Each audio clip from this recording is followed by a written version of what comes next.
জাতীয় নির্বাচনের দিনই গণভোট, জাতির উদ্দেশ্যে ভাষণে প্রধান উপদেষ্টা। জুলাই সনদ বাস্তবায়ন আদেশের প্রজ্ঞাপন জারি। নির্বাচিত সংসদে অমীমাংসিত বিষয়গুলো সমাধানে আশাবাদী মির্জা ফখরুল। গণভোটে 4টি বিষয়ে প্রশ্ন, জনগণের উপর জবরদস্তি, সালাউদ্দিনের মন্তব্য। একই দিনে গণভোট ও নির্বাচনে পূরণ হয়নি জন আকাঙ্ক্ষা, বললেন গোলাম পরোয়ার। আপত্তি না থাকলেও ইসির সব ক্ষমতা নিয়ে সন্দিহান এনসিপি। শেখ হাসিনার মানবতা বিরোধী অপরাধ মামলার রায় সোমবার। কথিত লকডাউনের বিরুদ্ধে রাজপথে বিভিন্ন দলের নেতাকর্মীরা। দেশে ফেরানোর ব্যাপারে আশাবাদী সরকার। রাজনৈতিক দলগুলোর সহযোগিতা ছাড়া সুষ্ঠু নির্বাচন সম্ভব নয়, বললেন সিইসি। লেভেল ফিল্ড তৈরি, কালো টাকা ও পেশি শক্তির প্রভাব ঠেকানোর সুপারিশ নেতাদের। দেখছিলেন ক্রাউন সিমেন্ট সংবাদ শিরোনাম। এবারে বিস্তারিত। জুলাই সনদ বাস্তবায়ন আদেশের প্রজ্ঞাপন জারি করেছে সরকার। আদেশ অনুযায়ী সংসদ নির্বাচনের দিনই হবে গণভোট। তত্ত্বাবধায়ক সরকার, প্রধানমন্ত্রীর ক্ষমতা সীমিতকরণ, রাষ্ট্রপতির ক্ষমতা বৃদ্ধি, দ্বিকক্ষ বিশিষ্ট সংসদ, বিরোধী দল থেকে ডেপুটি স্পিকার, মৌলিক অধিকার সম্প্রসারণ ও বিচার বিভাগের স্বাধীনতা সহ জুলাই সনদে ঐক্যমত্য হওয়া সহ 30টি বিষয় বাস্তবায়নে বাধ্য থাকবে নির্বাচনে বিজয়ী দল। এমন 4টি প্রশ্নে হবে হ্যাঁ না ভোট। জাতির উদ্দেশ্যে দেয়া ভাষণে তা আরও পরিষ্কার করেছেন প্রধান উপদেষ্টা ডক্টর মোহাম্মদ ইউনূস। বিস্তারিত রকুনুজ্জামানের রিপোর্টে। বৃহস্পতিবার অন্তর্বর্তীকালীন সরকারের প্রধান উপদেষ্টা অধ্যাপক মোহাম্মদ ইউনূসের সভাপতিত্বে অনুষ্ঠিত উপদেষ্টা পরিষদের বৈঠকে জুলাই জাতীয় সনদ বাস্তবায়ন আদেশের অনুমোদন দেয়া হয়। পরে দুপুরে জুলাই সনদ বাস্তবায়ন আদেশের বিষয়ে জাতির উদ্দেশ্যে দেয়া ভাষণে প্রধান উপদেষ্টা সনদ বাস্তবায়নে নেয়া সরকারের কর্মপদ্ধতি বিস্তারিত তুলে ধরেন। জানান, আদেশ অনুযায়ী জাতীয় সংসদ নির্বাচনের দিনই হবে গণভোট। জুলাই সনদ বাস্তবায়নের লক্ষ্যে এই আদেশে আমরা গুরুত্বপূর্ণ কিছু বিধান গ্রহণ করেছি। এর মধ্যে রয়েছে সনদের সংবিধান বিষয়ক সংস্কার প্রস্তাবনার উপর গণভোট অনুষ্ঠান এবং পরবর্তী সময়ে সংবিধান সংস্কার পরিষদ গঠনের সিদ্ধান্ত। আমরা সকল বিষয় বিবেচনা করে সিদ্ধান্ত নিয়েছি যে আগামী জাতীয় সংসদ নির্বাচনের দিনই গণভোটের আয়োজন করা হবে। এই গণভোট হবে জুলাই সনদে ঐক্যমত্যে পৌঁছানো 30টি বিষয়ের 4টি প্রশ্নে। জুলাই জাতীয় সনদে লিপিবদ্ধ প্রস্তাবগুলোর প্রতি জনগণের মতামত চেয়ে গণভোট অনুষ্ঠিত হবে। ভোটাররা হ্যাঁ অথবা না ভোটে সংবিধান সংস্কার নিয়ে তাদের সিদ্ধান্ত জানাবেন। নির্বাচনকালীন সময়ে তত্ত্বাবধায়ক সরকার, নির্বাচন কমিশন এবং অন্যান্য সাংবিধানিক প্রতিষ্ঠান জুলাই সনদে বর্ণিত প্রক্রিয়ার আলোকে গঠন করা হবে। খ, আগামী সংসদ হবে 2 কক্ষ বিশিষ্ট। গ, সংসদে নারীর প্রতিনিধি বৃদ্ধি, বিরোধী দল থেকে ডেপুটি স্পিকার ও সংসদীয় কমিটির সভাপতি নির্বাচন, প্রধানমন্ত্রীর মেয়াদ সীমিতকরণ, রাষ্ট্রপতির ক্ষমতা বৃদ্ধি। বিভিন্ন বিষয়ে যে 30টি প্রস্তাবে জুলাই জাতীয় সনদে রাজনৈতিক দলগুলোর ঐকমত্য হয়েছে সেগুলো বাস্তবায়নে আগামী নির্বাচনে বিজয়ী দলগুলো বাধ্য থাকবে। ঘ, জুলাই সনদে বর্ণিত অন্যান্য সংস্কার রাজনৈতিক দলগুলোর প্রতিশ্রুতি অনুসারে বাস্তবায়ন করা হবে। গণভোটের দিন এই 4টি বিষয়ের উপর একটি মাত্র প্রশ্নে আপনি হ্যাঁ বা না ভোট দিয়ে আপনার মতামত জানাবেন। হ্যাঁ ভোট জয়ী হলে সংসদ নির্বাচনে নির্বাচিত প্রতিনিধিদের নিয়েই সংবিধান সংস্কার পরিষদ গঠিত হবে। এই পরিষদ জুলাই সনদের ভিত্তিতে সংবিধান সংস্কার করবে। সংবিধান সংস্কার সম্পন্ন হওয়ার পর 30 কর্মদিবসের মধ্যে সংসদের প্রাপ্ত ভোটের সংখ্যানুপাতে উচ্চকক্ষ গঠিত হবে। সংবিধান সংস্কারে উচ্চকক্ষের সংখ্যাগরিষ্ঠের সমর্থনও লাগবে। পরিষদ তার প্রথম অধিবেশন শুরুর তারিখ হতে 180 কার্যদিবসের মধ্যে সংবিধান সংস্কার করবে। জুলাই সনদ বাস্তবায়নে সরকারের এই কর্মপদ্ধতির সাথে রাজনৈতিক দলগুলোকে দেশের স্বার্থে উদার হওয়ার আহ্বানও জানান প্রধান উপদেষ্টা। আগামী ফেব্রুয়ারিতে সুষ্ঠু নির্বাচন অনুষ্ঠানের বিষয়ে অভ্যুত্থানের সপক্ষে রাজনৈতিক দলগুলোকে অবশ্যই ঐক্যবদ্ধ থাকতে হবে। তা না হলে জাতি এক মহা বিপদের সম্মুখীন হবে। ফ্যাসিবাদের বিরুদ্ধে 2024-এর জুলাইয়ে মৃত্যুর মুখোমুখি শির উঁচু করে দাঁড়িয়ে দেশবাসী যে ঐক্য গড়ে তুলেছিল, আমরা জীবিতরা যেন অল্প স্বল্প ভিন্নমত ও লঘু বিবাদে জড়িয়ে তার মর্যাদা ক্ষুণ্ণ না করি। দলীয় স্বার্থ অতিক্রম করে সম্মিলিত আকাঙ্ক্ষা ও জাতীয় চাওয়াকে ঊর্ধ্বে তুলে ধরি। তাই আমি আশা করি আমাদের এই সিদ্ধান্ত জাতির বৃহত্তর স্বার্থে রাজনৈতিক দলগুলো মেনে নেবে। এর আগে জুলাই জাতীয় সনদ বাস্তবায়ন আদেশে স্বাক্ষর করেন রাষ্ট্রপতি। পরপরই জারি হয় প্রজ্ঞাপন। আমাদের আশা মহান আল্লাহ পূরণ করুন। রকুনুজ্জামান, বাংলা ভিশন, ঢাকা। বিএনপি মহাসচিব মির্জা ফখরুল ইসলাম আলমগীর জানিয়েছেন, প্রধান উপদেষ্টার বক্তব্যে ভিন্ন মত থাকতে পারে, তবে নির্বাচিত সংসদেই অমীমাংসিত বিষয়ে সমাধান হবে বলে তিনি আশাবাদী। বলেন, নির্বাচনের পর ফ্যাসিবাদ বিরোধী সব শক্তি মিলে জাতীয় সরকার গঠন করতে চায় বিএনপি। রিপোর্ট করছেন সিকান্দার রেমান। জাতীয় সংসদ নির্বাচন নিয়ে জাতীয় ঐক্যের প্রয়োজনীয়তার বিষয়ে এফএসডি আয়োজিত আলোচনা সভায় বিএনপি নেতারা জানান, যে কোনো বিষয়ে ঐক্যমত চাপিয়ে দেয়া যুক্তিসঙ্গত নয়। দুর্নীতি বন্ধ করে রাজনৈতিক দুর্বৃত্তায়ন রুখে দেওয়ার কথাও বলেন তারা। এই দুর্নীতি বন্ধ করে দেন, রাজনৈতিক দুর্বৃত্তায়ন অনেকাংশে কমে যাবে। ব্যবসায়ীরা কেন রাজনীতি করতে আসে? দেখে যে ব্যবসার চেয়ে বেশি লাভ হবে এইখানে। এই প্রবণতা বন্ধ করতে হবে আমাদের। বাস্তবতা নিরিখে কথা বলতে হবে এবং সুশীল সমাজের যারা আছেন তারাও বাস্তব পরামর্শ দিবেন। 270 দিনে পার্লামেন্ট কিছু করতে পারলো না, অটোমেটিক্যালি সংবিধান সংশোধিত হয়ে যাবে। এত অনাস্থা রাখবেন না জনপ্রতিনিধিদের উপরে। যারা জনগণের ভোট নিয়ে আসে, জনগণের সমর্থন নিয়ে আসে, একটু কমন সেন্স তাদের আছে। ঐক্যমত কারোর উপরে চাপিয়ে দেওয়াটা, এটা আমি কোনোভাবেই যুক্তিসঙ্গত মনে করি না। আবার অন্যদিকে যাদের ঐক্যমত নেই তারাও যে একেবারে বিদ্রোহী হয়ে যাবেন, এটাও কোনো আমি যুক্তিসঙ্গত কথা মনে করি না। সব কিছুতে সবাই একমত হয়ে যাবে, আমি সেই ধরনের কনসেপ্টে বিশ্বাস করি না। মানুষের কথা বলার স্বাধীনতা থাকতে হবে, and we must agree to disagree. এটাই হচ্ছে গণতন্ত্রের মূল কথা। বিএনপি মহাসচিব আবারও জানান, পিআর সাধারণ জনগণের কাছে বোধগম্য নয়। নির্বাচনের পরে ফ্যাসিবাদ বিরোধী সব শক্তি মিলে ঐক্যবদ্ধভাবে দেশ গড়ার কথাও জানান তিনি। পিআর অবশ্যই জনগণের কাছে এখন পর্যন্ত বোধগম্য নয়, এটা আমি আজকে আবার পরিষ্কার করে বললাম। এটাকে বোধগম্য করার চেষ্টা করতে হবে এবং তাদেরকে বোঝাতে হবে। আরেকটা কথা যেটা এখানে এসছে, আমরা কিন্তু খুব পরিষ্কার করে বলেছি যে আমরা নির্বাচনের পরে যে সমস্ত রাজনৈতিক দলগুলো বা শক্তিগুলো একসাথে ফ্যাসিস্ট বিরোধী সংগ্রাম করেছি, তাদেরকে সঙ্গে নিয়ে একটা জাতীয় সরকার গঠন করবার আমরা একটা প্রস্তাব দিয়েছি এবং সেখান থেকে প্রমাণিত হয় যে আমরা আসলেই এই জাতিকে সত্যিকার অর্থে মূল জায়গাগুলোতে ঐক্যবদ্ধ করে আমরা সামনের দিকে এগিয়ে যেতে চাই। রাজনৈতিক দলগুলোর মাঝে কোনো ধরনের অনৈক্য তৈরি হওয়া, নির্বাচন বাধাগ্রস্ত হওয়া কারোর জন্যই মঙ্গল হবে না বলেও জানান বিভিন্ন রাজনৈতিক দলের নেতারা। সিকান্দার রেমান, বাংলা ভিশন, ঢাকা। বিএনপির স্থায়ী কমিটির সদস্য সালাউদ্দিন আহমেদ বলেছেন, প্রধান উপদেষ্টা নিজের সই করা জুলাই জাতীয় সনদ লঙ্ঘন করেছেন। প্রধান উপদেষ্টার ভাষণের পর প্রতিক্রিয়ায় তিনি এ মন্তব্য করেন। সালাউদ্দিন আহমেদ বলেন, জাতীয় সংসদের উচ্চকক্ষে পিআর জাতীয় ঐকমত্য কমিশনে নোট অব ডিসেন্টের মাধ্যমে মীমাংসিত। এটি নতুন করে আরোপ করার কোনো সুযোগ নেই। সংবিধান সংস্কার পরিষদ নামে যে বডি, তা জাতীয় সংসদের কোনো পর্যায়ে গঠনের বিষয়ে ঐকমত্য কমিশনের আলোচনায় ছিল না। এটা সম্পূর্ণ নতুন ধারণা। গণভোটের জন্য 4টি বিষয়ের উপর তৈরি করা প্রশ্ন জনগণের উপর জবরদস্তিমূলক বলেও মন্তব্য করেন তিনি। সংবিধান বাস্তবায়ন আদেশের সঙ্গে জুলাই সনদের বহু গরমিল রয়েছে বলেও মন্তব্য করেন বিএনপির স্থায়ী কমিটির সদস্য সালাউদ্দিন আহমেদ।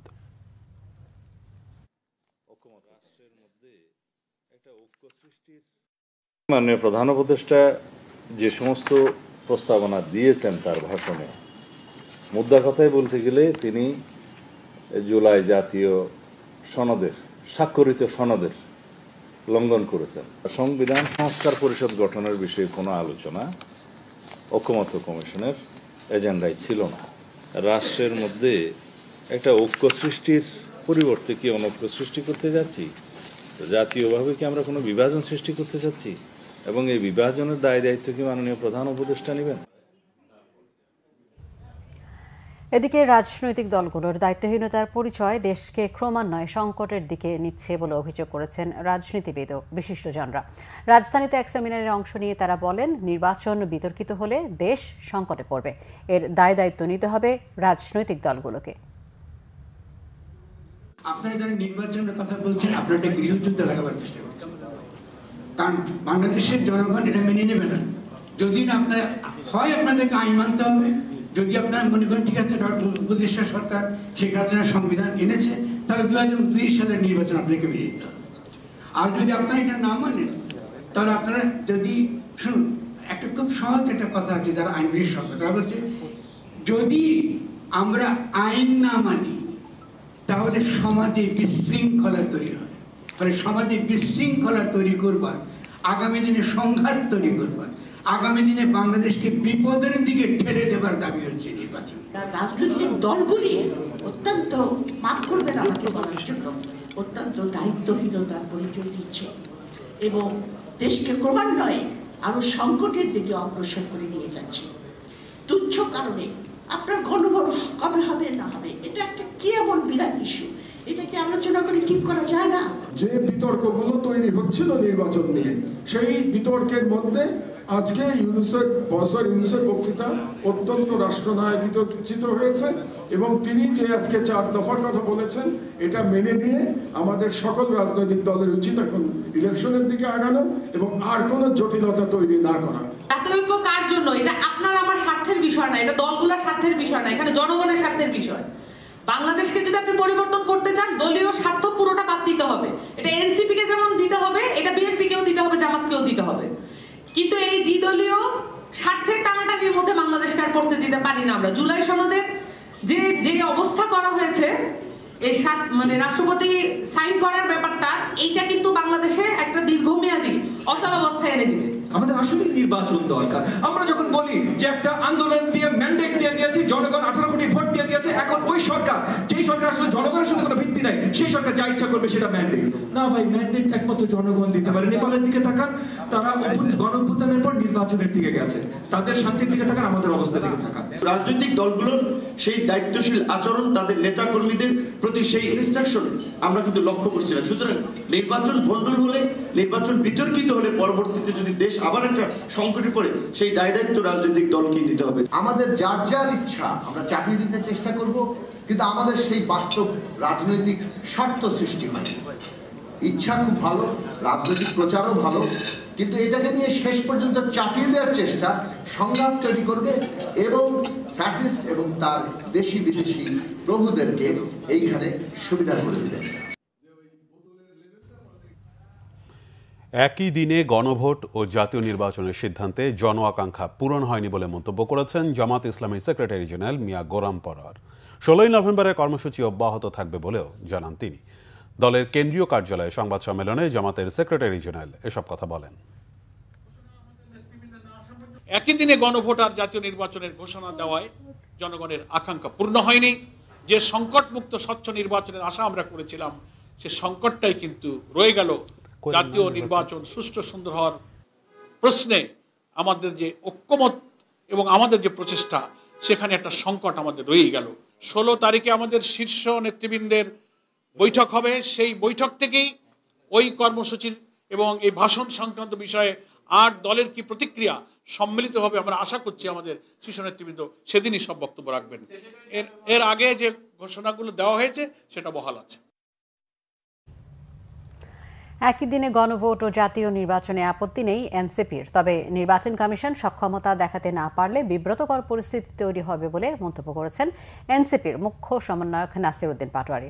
বাংলা মোটরের দলের কেন্দ্রীয় কার্যালয়ে এনসিপির কৃষক উইংয়ের এক আলোচনা সভায় তিনি এই মন্তব্য করেন। বলেন, বিএনপি জামায়াতের বিভেদের কারণে আওয়ামী লীগ ফেরার সুযোগ পাচ্ছে। গণভোট এবং যে জাতীয় যে নির্বাচন, সেটা একই দিনে হোক, আমাদের কোথাও কোনো সমস্যা নাই, আমরা এটাতে ফ্লেক্সিবল। কিন্তু ইসি যদি সক্ষমতা না দেখাতে পারে, সেখানে একটা বিব্রতকর পরিস্থিতিতে বাংলাদেশ হলে পড়তে যাবে।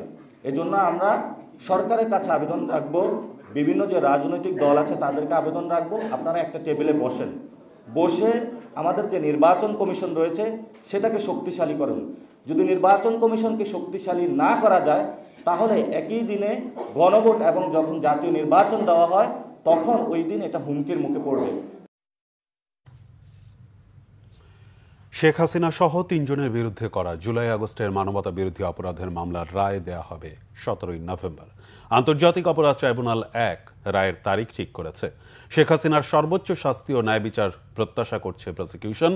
আসামি পক্ষের আইনজীবীর প্রত্যাশা, খালাস দেয়া হবে শেখ হাসিনাকে। নাবিল জাহাঙ্গীরের রিপোর্টে বিস্তারিত।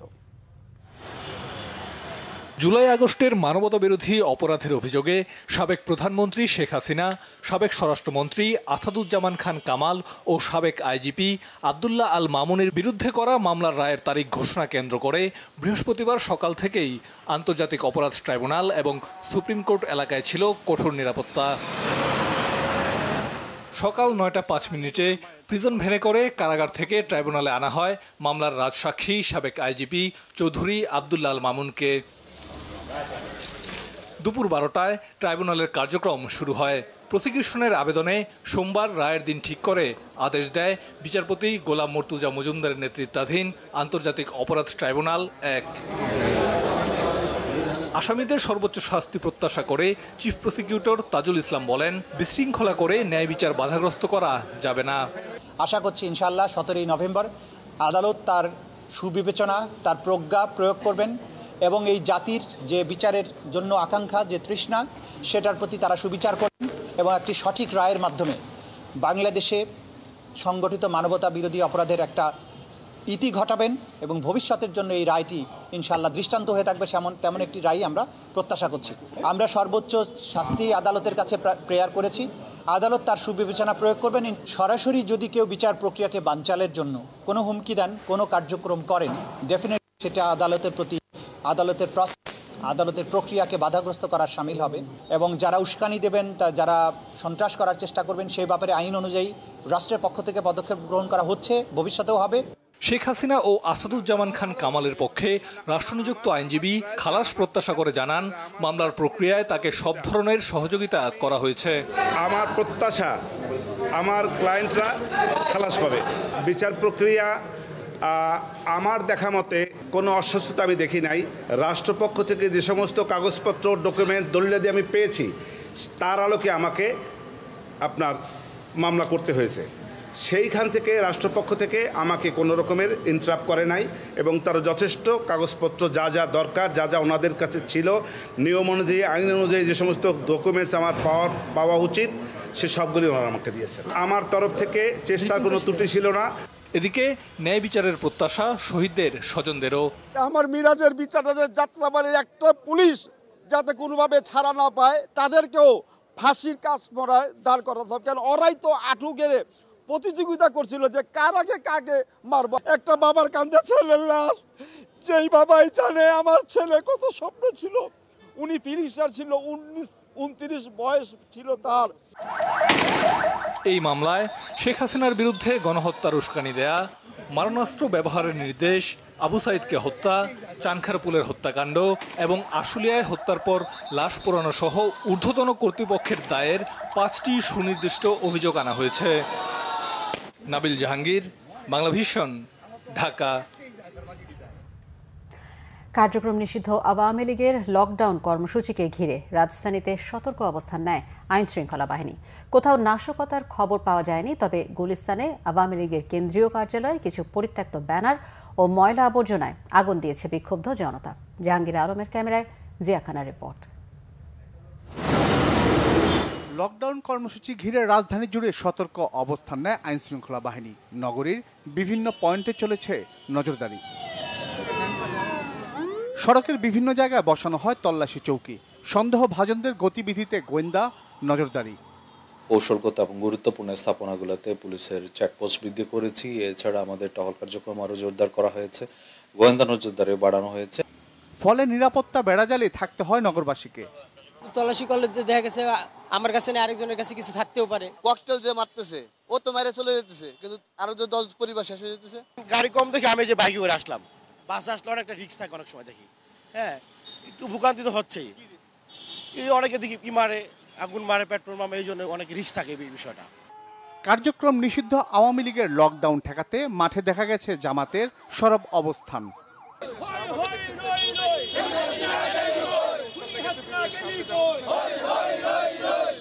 গুলিস্তানে আওয়ামী লীগের কেন্দ্রীয় কার্যালয়ে পরিত্যক্ত ব্যানার ও ময়লা আবর্জনায় আগুন দেয় বিক্ষুব্ধ জনতা। চলে ভাঙচুরও।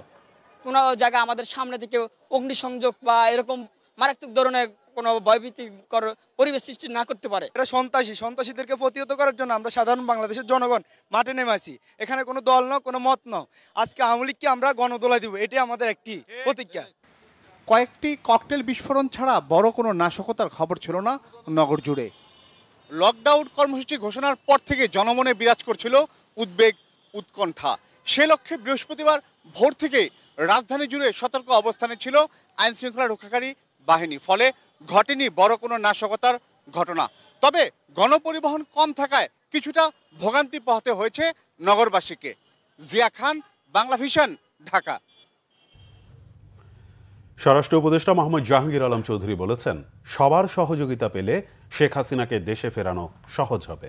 রায় নিয়ে বড় কোনো হুমকিও দেখছেন না তিনি।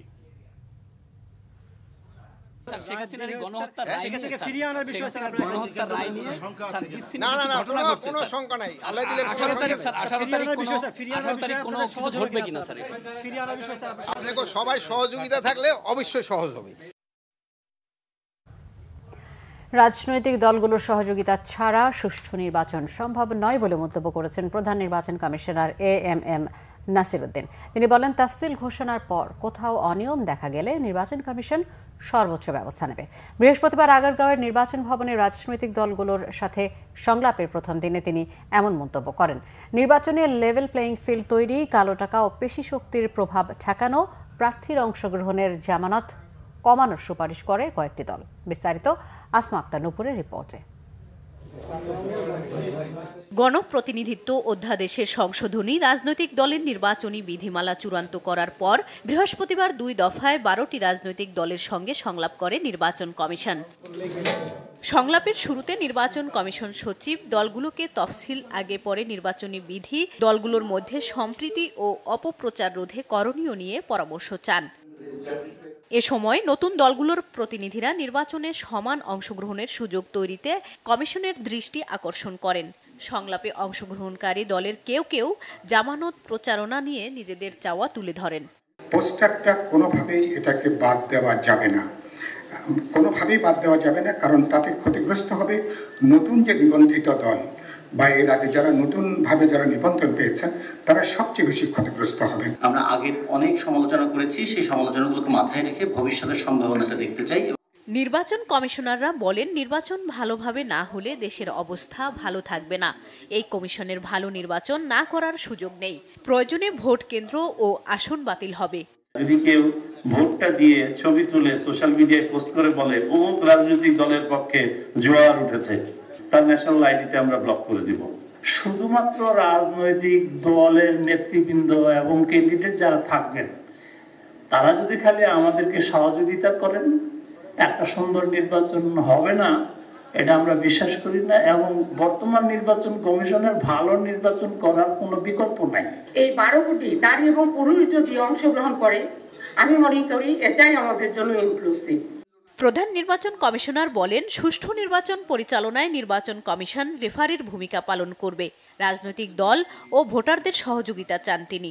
আমরা কমিটেড, প্রতিশ্রুতিবদ্ধ জাতির কাছে যে আমরা একটা সুষ্ঠু, সুন্দর, ক্রেডিবল, গ্রহণযোগ্য নির্বাচন আমরা দিতে চাই, উপহার দিতে চাই। একই দিনে গণভোটের বিষয়ে আপাতত কোনো মতামত দেবেন না বলে জানান প্রধান নির্বাচন কমিশনার। আমাদের প্রস্তাবটা কি ইত্যাদি বিস্তারিত না জেনে কিছু কোনো মন্তব্য করা ঠিক না। আসমা আক্তার নূপুর, বাংলা ভিশন, ঢাকা। বিএনপি চেয়ারপারসনের পররাষ্ট্র বিষয়ক উপদেষ্টা কমিটির বিশেষ সহকারী ইশরাক হোসেন বলেছেন, গণতন্ত্রের জন্য যুদ্ধ শেষ হয়ে যায়নি। পল্টনে মুক্তিযোদ্ধা দলের অনুষ্ঠানে তিনি কথা বলেন। ইশরাক হোসেন বলেন, আওয়ামী লীগের দুঃশাসনের কারণে দেশ ধ্বংসস্তূপে পরিণত হয়েছিল। দেশ পুনরুদ্ধারে সংগ্রাম অব্যাহত রাখতে হবে। মুক্তিযুদ্ধকে খাটো করার চেষ্টা হচ্ছে, এ ব্যাপারে সবাইকে সতর্ক থাকতে হবে। ঢাকা 6 আসনে বিএনপি মনোনীত প্রার্থী ইশরাক হোসেন অভিযোগ করেন, আওয়ামী লীগ মুক্তিযুদ্ধকে নিজেদের স্বার্থে ব্যবহার করেছে, বিভাজন সৃষ্টি করা হয়েছে। বলেন, মুক্তিযুদ্ধ কোনো ব্যক্তি বা দলের সম্পত্তি নয়, এর আসল ইতিহাস নতুন প্রজন্মের কাছে তুলে ধরতে হবে। মুক্তিযুদ্ধের গৌরবময় ইতিহাস মুছে ফেলা যাবে না বলেও মন্তব্য তার। মুক্তিযোদ্ধা প্রজন্ম দলের সভাপতির দায়িত্ব নেওয়া সম্মানের বলেও জানান ইশরাক হোসেন।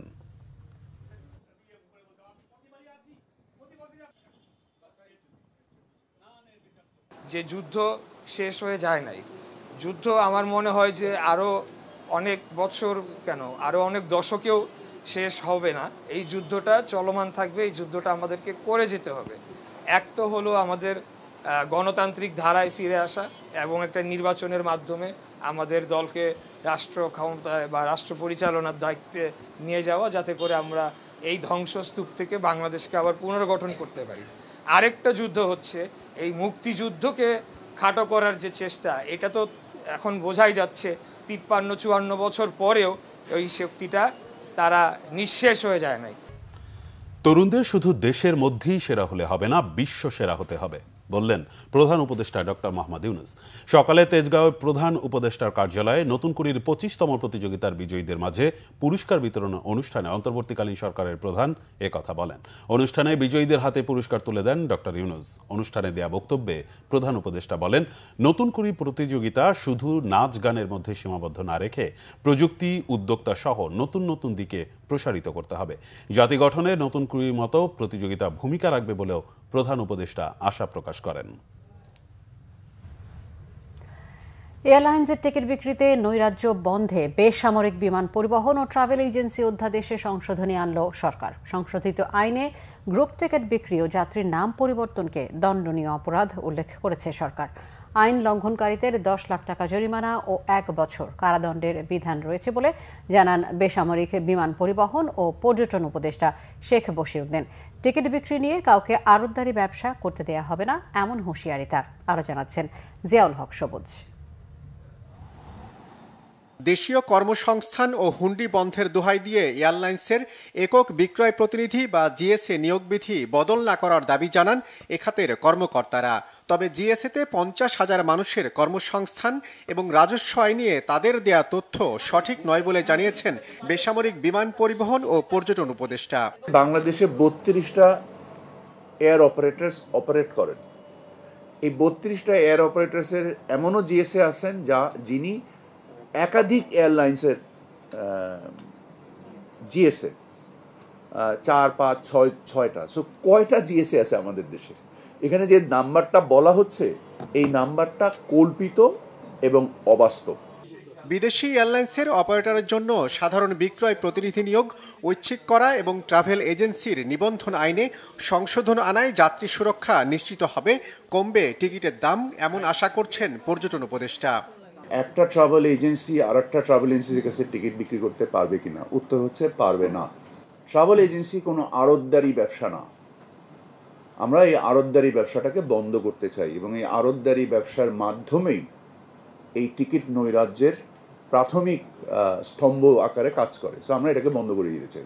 50,000 টাকা বাড়তি টিকিটের দাম নেই, এটার ভ্যালু আসে মাসে 5,000 কোটি টাকা, বছরে 60,000 কোটি টাকা। এই যে একটা সাগর পরিমাণ টাকা প্রতারণার মাধ্যমে আদায় হয়ে দেশ থেকে পাচার হয়ে যাচ্ছে, আমরা এই জিনিসটাকে জটিল করে দিতে চাই, আমরা এই জিনিসটাকে থামিয়ে দিতে চাই। তবে আইন সংশোধনের ফলে টিকিটের দাম কত কমতে পারে সে ব্যাপারে কোনো ধারণা দিতে পারেননি শেখ বশিরউদ্দিন। কোনো নাম্বার বলে আপনাকে নিশ্চিত করব না। জিয়াউল হক সবুজ, বাংলা ভিশন, ঢাকা। আধুনিক ও যুগোপযোগী প্রশিক্ষণের মাধ্যমে সক্ষমতা অর্জন করে একবিংশ শতাব্দীর কঠিন চ্যালেঞ্জ মোকাবেলায় প্রস্তুত থাকতে বাংলাদেশ ইনফ্যান্ট্রি রেজিমেন্টের সকল সদস্যের প্রতি আহ্বান জানিয়েছেন সেনাপ্রধান জেনারেল ওয়াকারুজ্জামান। রাজশাহী সেনানিবাসে শহীদ নকিব হলে বাংলাদেশ ইনফ্যান্ট্রি রেজিমেন্ট বিআইআরসির 20তম বাৎসরিক অধিনায়ক সম্মেলনে প্রধান অতিথির বক্তব্যে তিনি আহ্বান জানান। সেনাপ্রধান সকালে বিআইআরসি সম্মেলন কক্ষে পৌঁছলে তাকে অভ্যর্থনা জানান বগুড়ার এরিয়া কমান্ডার। পরে ইনফ্যান্ট্রি রেজিমেন্টের কর্মকর্তাদের সাথে মতবিনিময়কালে সেনাবাহিনী প্রধান রেজিমেন্টটির প্রযুক্তিগত উন্নয়ন, গবেষণা, পেশাগত দক্ষতা বৃদ্ধি ও ভবিষ্যৎ পরিকল্পনা সহ বিভিন্ন বিষয়ে আলোকপাত করেন। অনুষ্ঠানে ঊর্ধ্বতন সেনা কর্মকর্তারা উপস্থিত ছিলেন।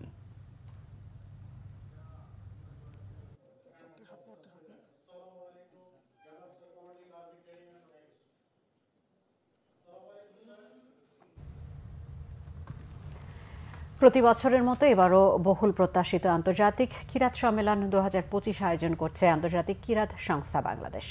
আগামী 20 নভেম্বর বৃহস্পতিবার বাদ জোহর জাতীয় মসজিদ বায়তুল মোকাররমের পূর্ব চত্বরে এই সম্মেলন শুরু হবে। রাজধানীতে এক সংবাদ সম্মেলনে আন্তর্জাতিক কিরাত সম্মেলন বাস্তবায়ন কমিটির মহাসচিব শায়েখ সাদ সাইফুল্লাহ মাদানী জানান, তরুণদের জনপ্রিয় কারি, ইরানের বর্তমান আন্তর্জাতিক কোরআনিক দূত শায়েখ কারি হামেদ শাকের নেজাদ, জনপ্রিয় শিশু কারি মোহাম্মদ রেজা পুসাফার, মিশরের আল আজহার বিশ্ববিদ্যালয়ের প্রফেসর ডক্টর কারি উসামা আল হাওয়ারি সহ বিশিষ্ট ইসলামীবিদরা অংশ নেবেন। ইরান, মিশর, সৌদি আরব, পাকিস্তান, ইংল্যান্ড, ভারত ও বাংলাদেশ সহ বিশ্বের বিভিন্ন দেশের খ্যাতিমান কারিগণ উপস্থিত থাকবেন এবারের সম্মেলনে। অনুষ্ঠানের প্রধান অতিথি থাকবেন ধর্ম বিষয়ক উপদেষ্টা অধ্যাপক ডক্টর আফম খালিদ হোসেন। 3 ঘণ্টার অনুষ্ঠানটি সরাসরি সম্প্রচার করবে ইরানের রাষ্ট্রীয় টেলিভিশন। ডিসিএসসি ইন্ট্রা সায়েন্স ফেস্টিভ্যাল 2025-এর সমাপনী, পুরস্কার বিতরণ এবং ফ্রেশার্স ওরিয়েন্টেশন ব্যাট 2027 অনুষ্ঠানের আয়োজন করা হয়েছে। 2 দিনব্যাপী অনুষ্ঠানটি বৃহস্পতিবার সকালে ঢাকা কলেজের বিজ্ঞান ক্লাবে আয়োজন করা হয়। অনুষ্ঠানে প্রধান অতিথি ছিলেন বুয়েটের কম্পিউটার বিজ্ঞান ও প্রকৌশল বিভাগের প্রফেসর ডক্টর মোহাম্মদ মোস্তফা আকবর। বিশেষ অতিথি ঢাকা কলেজ সায়েন্স ক্লাবের প্রতিষ্ঠাতা সভাপতি অধ্যাপক এহসান হক এবং প্রতিষ্ঠাতা সাধারণ সম্পাদক নবী নওয়াজ খান শামীম। সভাপতিত্ব করেন ঢাকা কলেজের অধ্যক্ষ অধ্যাপক AKM ইলিয়াস। অনুষ্ঠানটির media partner Bangla Vision. Akij board ও আকিজ ডোরের আয়োজনে বিজনেস কনফারেন্স 2025 অনুষ্ঠিত হয়েছে। নেপালের রাজধানী কাঠমান্ডুতে এটি অনুষ্ঠিত হয়। আকিজ বোর্ড এবং আকিজ ডোর দেশের বোর্ড ইন্ডাস্ট্রিতে প্রথমবারের মতো সফলভাবে আন্তর্জাতিক business conference evolve beyond business কনফারেন্সের আয়োজন করে। প্রায় 370 জন ডিলার, ব্যবসায়িক সহযোগী ও দেশের বিভিন্ন প্রান্তে বিস্তৃত প্রতিনিধিরা একসাথে এই সম্মেলনে অংশ নেন। ভবিষ্যতের ব্যবসায়িক লক্ষ্য নির্ধারণ, পারস্পরিক সম্পর্ক জোরদার করা এবং আকিজ বোর্ড ও আকিজ ডোরের দেশব্যাপী নেটওয়ার্কের সম্মিলিত সাফল্য উদযাপনের জন্য এই আয়োজন ছিল এক কার্যকর ও উদ্দীপনামূলক প্ল্যাটফর্ম। অনুষ্ঠানে উপস্থিত ছিলেন আকিজ বশির গ্রুপের chief operating officer Mohammad Khorshed Alam, accounts and finance director Mohammad Zahid Hossain, head of sales Mohammad Nazrul Islam, head of production Sheikh Zakaria Nasim ও প্রতিষ্ঠানটির বিভিন্ন বিভাগের ঊর্ধ্বতন কর্মকর্তারা।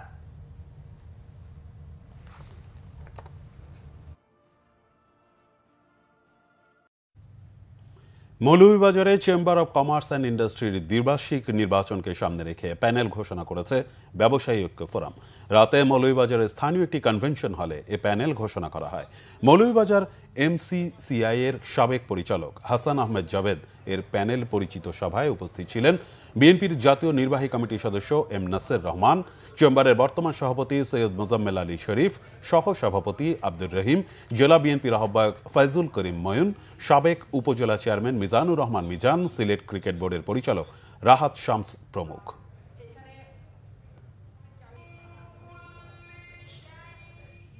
সংবাদ শেষ করব আমরা, তার আগে ক্রাউন সিমেন্ট শিরোনামগুলো জানিয়ে দেব আরো একবার। জাতীয় নির্বাচনের দিনই গণভোট, জাতির উদ্দেশ্যে ভাষণে প্রধান উপদেষ্টা। জুলাই সনদ বাস্তবায়ন আদেশের প্রজ্ঞাপন জারি।